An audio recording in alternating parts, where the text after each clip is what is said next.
Hello students and welcome to my channel. I hope you all are doing great. So this is going to be the class 4 of our lecture series and इस video में हम English language के 10 new words पढ़ेंगे with their meaning example sentence synonym and antonyms.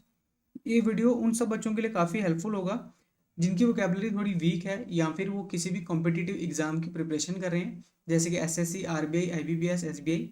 ये सभी exams के लिए relevant रहेगा। इस वीडियो को अपने सब दोस्तों के साथ भी ज़रूर शेयर करें और वीडियो को लाइक और चैनल को सब्सक्राइब जरूर कर लें और बेल आइकन को भी प्रेस कर लें जिससे कि आने वाली सब वीडियोस की नोटिफिकेशन आपको सबसे पहले मिल जाए। और अगर आप इस क्लास के नोट्स या फिर जो पीडीएफ जो मैं यूज़ कर रहा हूँ वो आपको चाहिए तो आप हमारे टेलीग्राम चैनल ज्वाइन कर सकते हैं।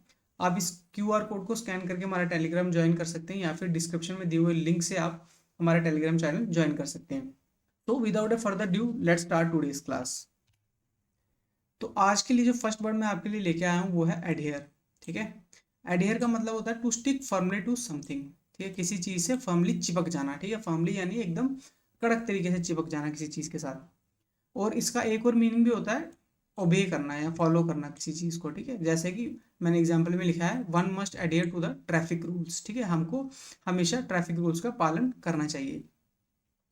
एंड सिनोनिम इसका हम देखेंगे comply and observe and antonym is condemn या फिर डिसजॉइन। ठीक है, कंडेम का मतलब होता है किसी चीज़ को नकारना एंड डिसजॉइन मतलब किसी चीज़ को अलग कर देना।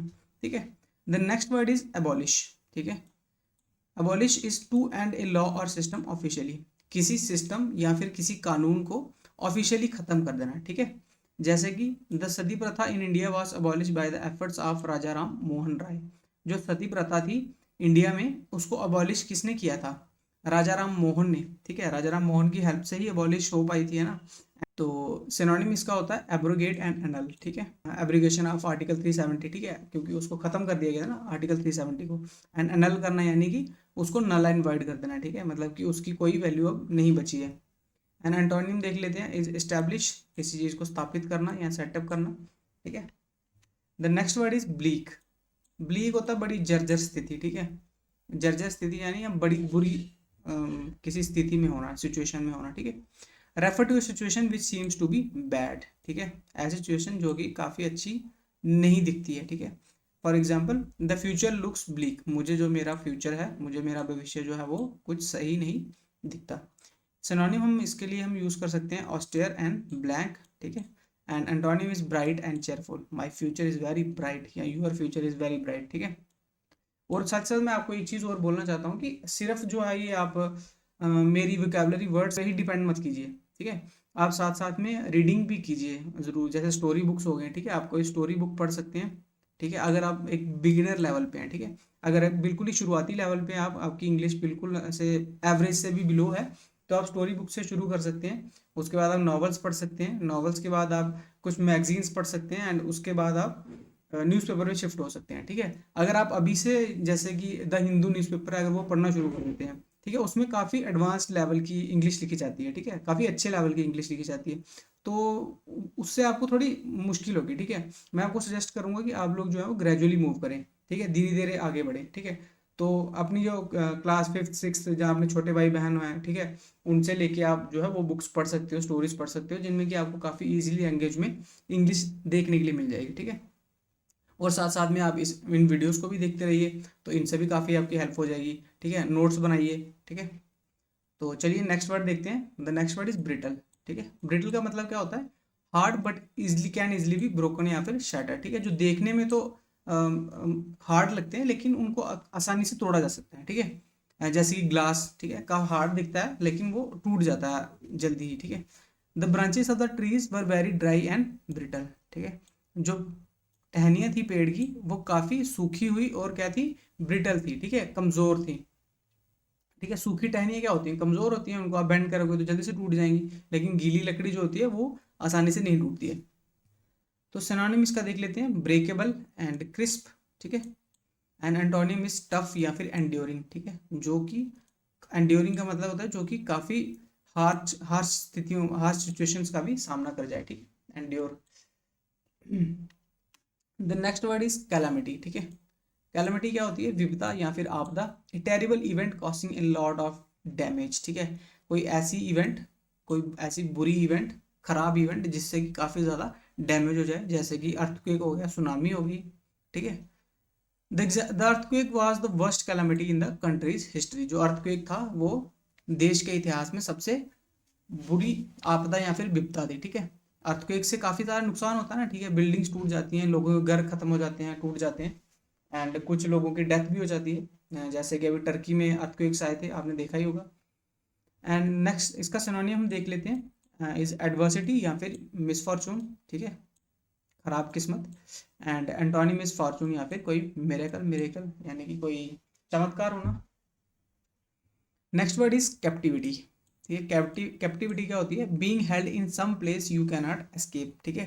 किसी जगह पे आपको कैद करके रख देना जहाँ से आप भाग भी नहीं सकते, ठीक है। कैप्टिविटी का मतलब ही होता है किसी को कैद करके रखना, ठीक है, कैप्टिविटी में रखना किसी को। They were released after 90 days in captivity, उनको 90 दिन कैद में रखने के बाद छोड़ा गया, ठीक है। 90 दिन कैद में रखने का, किसी जेल में या फिर किसी कमरे में आप किसी को भी कैद कर सकते हैं, उसको हम कैप्टिविटी बोलेंगे। सिनोनिम इसका देखेंगे इम्प्रिजनमेंट या फिर कन्फाइनमेंट, ठीक है। इम्प्रिजनमेंट जैसे कि प्रिजन में बंद कर देना, जेल में बंद कर देना, एंड कन्फाइनमेंट की किसी एक पर्टिकुलर एरिया में उसको बंद करके रख देना, ठीक है। एंड एंटोनिम इज फ्रीडम या फिर लिबर्टी, यानी कि आज़ादी। नेक्स्ट वर्ड की ओर चलते हैं, डिफाइल, ठीक है। डिफाइल का मतलब क्या होता है? डैमेज द अपीयरेंस और प्योरिटी ऑफ, ठीक है, किसी चीज़ की अपीयरेंस या फिर उसकी प्योरिटी को डैमेज करना, ठीक है। Example, the land was defiled by its previous owner, ठीक है। जो जमीन थी उसको उसके प्रीवियस ऑनर ने ही काफ़ी गंदा कर दिया था, ठीक है, अनप्योर कर दिया था काफ़ी। एंड सिनोनिम इज कंटेमिनेट या फिर पॉल्यूट, ठीक है। कंटेमिनेट का मतलब होता है गंदा करना, एंड पॉल्यूट का मतलब भी होता है गंदा करना। एंड एंटोनिम होता है प्योरीफाई एंड सैंक्टिटी, ठीक है। प्योरीफाई का मतलब होता है किसी चीज़ को स्वच्छ करना, एंड सैंक्टिटी भी होती है स्वच्छता। The next word is demolish, ठीक है। डिस्ट्रॉय समथिंग स्पेशली सम इंफ्रास्ट्रक्चर, ठीक है, किसी चीज़ को डिस्ट्रॉय कर देना, स्पेशली कुछ इंफ्रास्ट्रक्चर जैसे कि बिल्डिंग्स या कोई रोड, ठीक है, उसको तोड़ना, उसको हम बोलते हैं डिमोलिश, ठीक है, डिमोलिश कर देना, ठीक है। एंड एग्जाम्पल देख लेते हैं, the old building was demolish to build a new hospital, जो पुरानी बिल्डिंग थी उसको डिमोलिश, उसको तोड़ दिया गया, to build a new hospital, नया हॉस्पिटल बनाने के लिए उसको उस बिल्डिंग को तोड़ दिया गया, गिरा दिया गया। सिनोनिम इज रूइन या फिर डिवास्टेट, ठीक है, किसी चीज़ को बर्बाद कर देना। एंड एंटोनिम इज रिपेयर या फिर कंस्ट्रक्ट, ठीक। The next word is eager, and eager means impatiently waiting to do or have something, ठीक है, किसी चीज़ के होने का, किसी चीज़ के मिलने का या फिर कुछ करने का बेसब्री से इंतजार करना, ठीक है। ईगर का मतलब होता है बेसब्री से इंतजार करना, ठीक है। जैसे कि आपको पता है कि अगर आपके पापा कुछ आपके लिए गिफ्ट लेके आने वाले हैं, तो आप शाम को उनके आने से पहले कितने उत्सुक हो जाओगे, ठीक है। ईगर का मतलब होता है उत्सुक होना। Example is I was eager to hear what they had to say, ठीक है, मैं बहुत उत्सुक था सुनने के लिए कि उनके पास कहने के लिए क्या बातें हैं, ठीक है।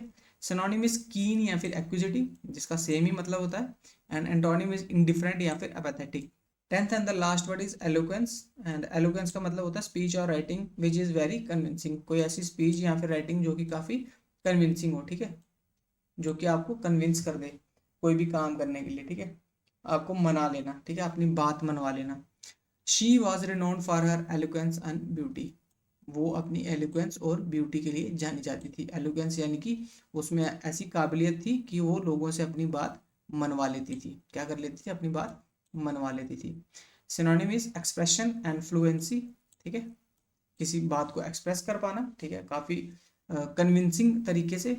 एंड एंटोनिम इज हाल्टिंग या फिर स्टैमरिंग, ठीक है, अटक अटक के बोलना, ठीक है। So that's all for today's video, ये थे आज के 10 वर्ड्स। तो अगर आप लोग चाहते हो कि मैं रीडिंग कम्प्रिहेंशन पे भी आपके लिए कुछ वीडियोस लेकर आऊँ, तो कमेंट्स में लिख के ज़रूर बताइए, इससे आपकी इंग्लिश काफ़ी अच्छी हो जाएगी, ठीक है। सिर्फ इंग्लिश वोकेबलरी की ये क्लासेस से भी काफ़ी फ़र्क पड़ेगा, बट आई थिंक कि रीडिंग भी ज़रूरी है, रीडिंग काफ़ी ज़रूरी है, ठीक है, आई शुड से। तो बताइएगा ज़रूर नीचे कमेंट्स में। वीडियो अच्छी लगी हो तो वीडियो को लाइक ज़रूर कर दें और चैनल को सब्सक्राइब जरूर कर दें और बेल आइकन को भी साथ में प्रेस कर लें। So that's all for today's video. I will see you in the next one.